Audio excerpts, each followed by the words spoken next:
화장용 장작더미들이 보이며 그 중앙에는 짙은 갈색의 긴 나뭇가지들이 쌓여 있습니다. 거친 몸부림 저항과 반대에도 불구하고 나는 화형장으로 끌려가고 있습니다. 나는 마녀 혹은 이단자라는 이유로 사형을 선고받았습니다. 화형이 집행되기 전까지 나는 내 그룹에 나와 함께 일했던 사람들과 분리된 채 지하실에 갇혀 있었습니다. 나는 뭔가를 위해 싸우고 있는, 아마도 가톨릭교회라는 집권 세력에 맞서 싸우고 있는 어떤 단체의 일원입니다. 나는 교회에 대해 깊은 증오심을 느끼고 있습니다.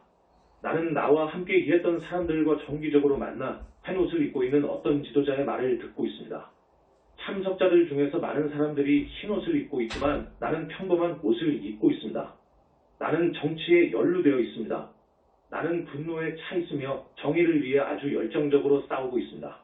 오두막에 집들이 모여있는 어느 평범한 부락에 내 모습이 보입니다. 많은 사람들이 내 주위에 모여 있습니다. 사람들이 함께 모여 내 말을 듣고 있으며 나는 화가 난 듯이 이야기하고 있습니다. 나는 이들이 혹사당하고 있으며 학대받고 있다는 것을 깨닫게 해주려고 애쓰고 있습니다.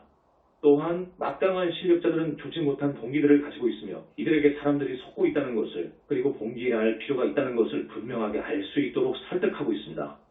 사람들은 내 말을 건성으로 듣고 있습니다.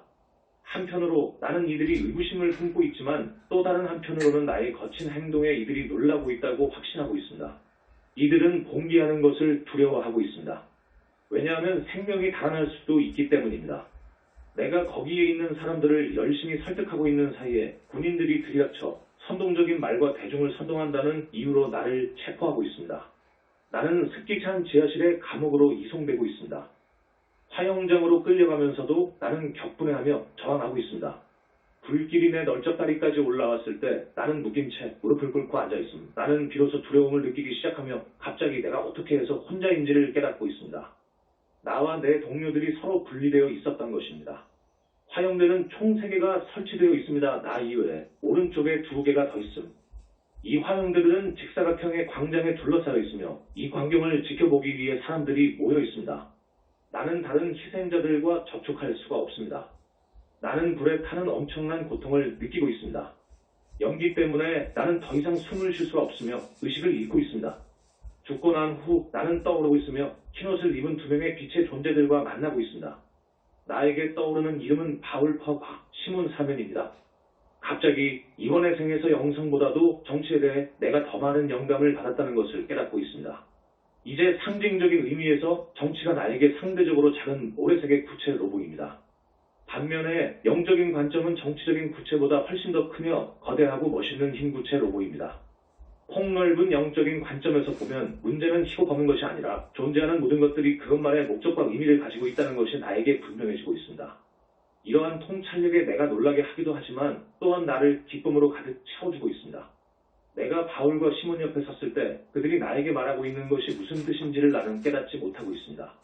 결국 바울이 빛은 내 안에 있어 라고 하는 말의 의미를 나는 이해하게 되며 이 말은 지난 생에서 내가 했던 것처럼 빛을 외부에서 얻기 위해 싸울 필요가 없다는 것을 뜻하는 것이었습니다.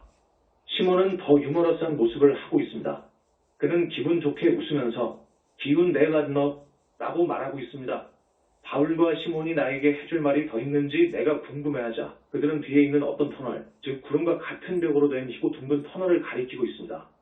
내가 터널 속으로 들어가 그 터널을 통과하고 있습니다. 반대편으로 나오면서 나는 우주, 즉 별들이 반짝이는 어마어마하게 거대한 어두운 공간 속으로 떨어지고 있습니다. 이 공간은 비어있지만 기대감 안티스페이션, 희망으로 가득 차 있습니다. 우주는 엄청나게 거대합니다. 우주에 떠나는 것이 불편하지는 않지만 나는 다소 방향 감각을 잃고 있습니다. 어느 시점에서 나는 지구로 굴러떨어지고 있습니다. 지구로 오는 길이 여기에서 끝나게 됩니다. 이 길을 걸어오면서 나는 지구의 둥근 모양을 보고 있습니다. 지구에 비해 마치 내가 상대적으로 큰 것처럼 나는 엄청나게 거대한 태양으로 이어져 있는 이 희끄무레한 길 위를 혼자서 걷고 있습니다. 태양은 거대한 오렌지색의 원반으로 지평선에서는 태양의 2, 3만을 볼 수가 있습니다. 태양은 지구에서 볼 수 있는 것보다 훨씬 더 큽니다. 태양을 향해 걸어가고 있는 동안 뭔가가 나를 부르는 것처럼 내 가슴속에서 편치 않은 느낌이 일어나고 있습니다. 이것은 분명히 내가 혼자서 걷고 있는 것과 관련이 있다는 것을 생각이 듭니다. 마음속에 떠오르는 말들도 생각들 이평원을 되찾고 있습니다. 어떤 점에서 아나무인식으로 혼자 혼자서 태양을 향해 걸어가는 것은 옳지가 않습니다. 내가 놓치고 있고 있는 것은 공동체와 관계를 맺는 것입니다. 나는 다른 사람들과 함께 지구에 정착하여 그들과 함께 연대해서 우리의 시선을 태양을 향해 돌리도록 되어 있다는 것을 깨닫고 있습니다. 이러한 깨달음을 통해 내 이해력도 더 커지고 있습니다. 12.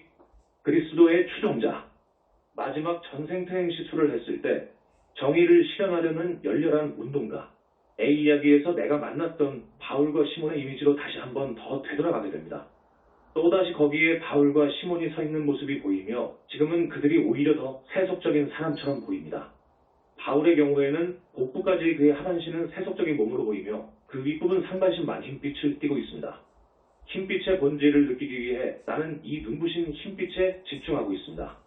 이 흰빛은 아주 상쾌하고 맑으며 화려하지 않은 수수한 에너지이며 황홀하지는 않지만 매우 안정적이고 실질적 현실적입니다. 나는 바울에게 나에게 전해줄 이야기가 있는지를 묻고 있습니다. 그는 나에게 현재 지구는 과도기를 겪고 있으며 이 과정에서 내가 가이드로서의 역할을 할 수 있다고 이야기하고 있습니다. 나는 내가 뭘 해야 슛만 하나요? 라고 묻고 있습니다. 이 시점에서 장난기 어린 시몬의 몸짓으로 인해 나는 폭소를 터뜨리고 있습니다. 왜냐하면 해야 한다 슛 라는 단어 오래된 버릇을 내가 사용하고 있기 때문입니다. 바울로부터 추가적인 답변 이야기를 듣고 있는 동안 내 앞에 애벌레처럼 움직이는 투명한 터널이 보이며 사람들은 이 터널을 통해 통로를 찾을 수가 있습니다. 이것이 바로 가이드로서 일을 해야 하는 방식처럼 보입니다. 내 에너지를 활용함으로써 사람들이 보다 더 사랑스러운 존재의 방식으로 여행할 수 있는 통로 혹은 경로를 내가 만들 수 있을 것입니다. 내가 제공해주는 에너지는 투명하거나 반투명하기 때문에 맨눈으로는 거의 볼 수 없지만 분명히 존재하고 있습니다. 이 에너지는 방해되지 않는다는 추스, 비침해적인 부드러운 에너지로 평화와 안전을 방사하며 자기에 대한 사랑을 부드러운 방식으로 불어넣어준다.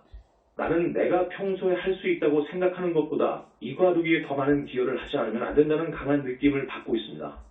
이제 시몬에게 눈길을 돌립니다. 시몬은 보다 더 현실적인 다운투어드, 실제적인 인물로 보이며 내 눈에는 그가 완전히 육체를 지닌 사람처럼 보입니다. 그는 중년의 나이에 머리는 거의 대머리로 계란형의 얼굴을 하고 있습니다. 그는 나를 보며 친한 친구처럼 미소를 짓고 있으며 내가 그를 쳐다보자 익숙한 친숙한 느낌이 듭니다. 시몬에게서 나는 우정을 느끼고 있습니다. 너도 거기에 있었지? 너 기억하지? 그렇지?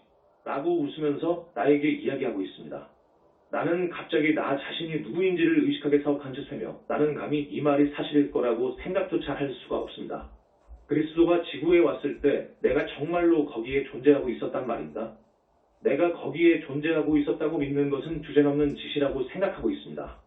하지만 어쨌든 그 시기로 되돌아가서 알아보기로 합니다. 먼저 빛이 타일 속에 들어있는 것처럼 초현대적인 반투명한 직사각형의 흰 광장이 보입니다. 직사각형의 네모퉁이 중에 한 곳에 그리스도가 흰옷을 입고 서 있습니다. 나는 수줍음을 느끼고 있지만 그에게로 가서 그의 얼굴을 보고 있으며 그는 중간 정도의 키에 검은 머리카락을 지니고 있습니다. 나는 그의 눈을 보고 있으며 그의 눈은 믿을 수 없는 뭔가를 지니고 있습니다. 그의 두 눈은 전 우주를 나타내고 있습니다. 모든 것들이 그의 두 눈 속에 나타나 있습니다. 나는 경외심에 사로잡혀 있습니다.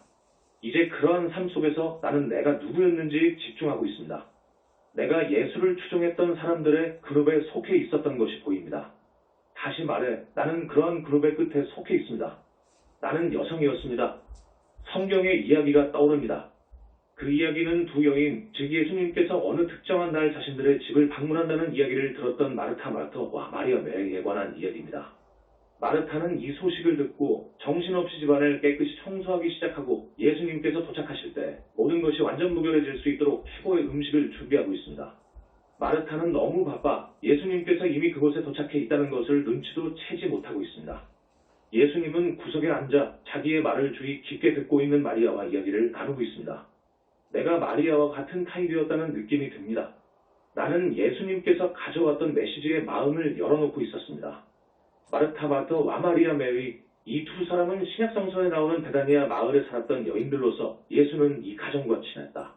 마리아는 예수가 기적으로 되살린 나자로 나설의 누이이며 마르타는 마리아의 언니이다. 요한 11일.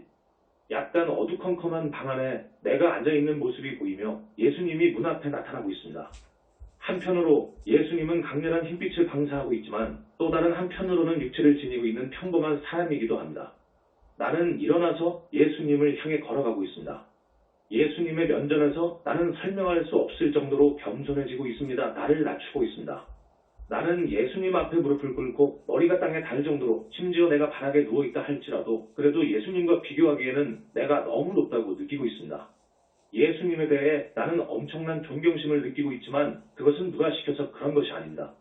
예수님께서는 내 두 손을 잡고 엄청난 내면의 빛을 방사하고 계십니다. 예수님께서 내 앞에 서 계신 동안 나는 그의 에너지에 집중하고 있으며 그 에너지 속으로 들어가고 있습니다. 외부에서 보면 그 에너지는 반짝이고 빛나는 사랑의 에너지로 보입니다. 내부에서 보면 그것은 단지 깊고 평온한 고요함으로 느껴지고 있습니다. 특히 내 마음속에 떠오르는 것은 예수님의 에너지가 실제로 존재한다는 것입니다. 예수님의 에너지는 신성한 에너지로서 임종을 맞이하고 있는 사람들 혹은 아기가 세상에 태어날 때 주위에서 느낄 수 있는 에너지입니다. 이와 동시에 이 에너지는 고도로 집중된 에너지로서 피할 데가 없을 정도로 대단히 부드럽습니다. 이러한 부드러움은 엄청난 힘을 지니고 있습니다. 또한 타협이 통하지 않기 때문에 이 에너지가 단호하게 느껴질 수도 있습니다. 에너지와 사랑이 그리스도의 본질입니다. 예수님에게 말을 걸고 싶은 충동을 나는 느끼지 않습니다. 나는 단지 예수님 옆에 있고 싶을 뿐입니다. 예수님의 빛을 느껴보세요. 한 번이라도 그리스도의 에너지를 느껴보았다면 그 에너지를 결코 버릴 수가 없으며 그 에너지 속에 존재하기 위해 무엇이든 할 것입니다. 이 에너지는 균형 잡힌 방식으로 여러분을 황홀하게 해주는 일종의 불로장생의 영약과도 같은 것입니다. 이 에너지가 여러분을 들어 올림으로써 모든 것이 덜 무겁고 힘도 덜 들게 되는 것입니다. 희망을 가지고 보상 리턴을 신뢰하세요. 예수님께서는 언제나 우리와 함께 하고 계십니다. 이것이 즉 나는 너와 언제나 함께 하고 있어.